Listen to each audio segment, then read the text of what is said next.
Dr. Mathur, I want you to tell our viewers that while the country is targeting what we call net zero by 2070, practically 5 decades from now, when will this transition mean that conventional sources will get surpassed by green alternative energy sources during this 5-decade journey? And a quick point, we are completely, significantly dependent on fossil fuels. Right. During this 5-decade journey, when will that switch happen? Siddharth, I think there are two key tipping points. The first is when solar plus storage or renewables plus storage, it produces electricity that is competitive with fossil fuels. Our estimation, the forecast that the Solar Alliance has made, it seems that this will happen in the years 2023, which is now, 2024 or 2025. Solar alone is the cheapest form of electricity in 32 geographies around the world.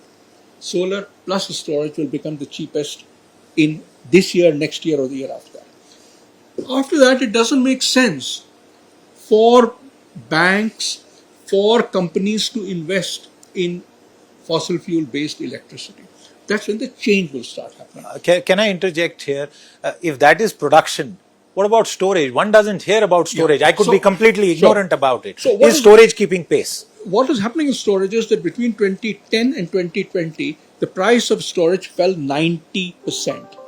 And that applies to India as well? That applies to India as well. Because we are import dependent quite a bit. Right. So India put out a bid for a large solar-based battery system.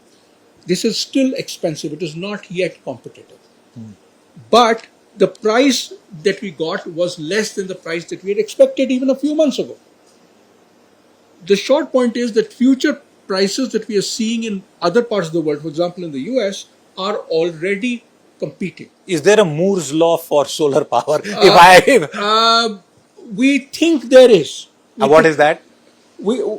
Generally speaking, when the total capacity becomes 10 times, the price falls to half. Okay. One quick follow-up, NTB. I'll bring you on that. Dr. Mathur, just quick point. Solar panels and equipment, a 20% import duty, part of Atmanirbhar. But in your experience, is it working? Has it helped or has it become a hindrance? Well, I think what has been a huge help is the performance production linked incentive program that has been brought in. Because what has helped is in local production of cells, local production of batteries and so on. With 100% import substitution or partial? Well, it starts with partial, but it moves to 100.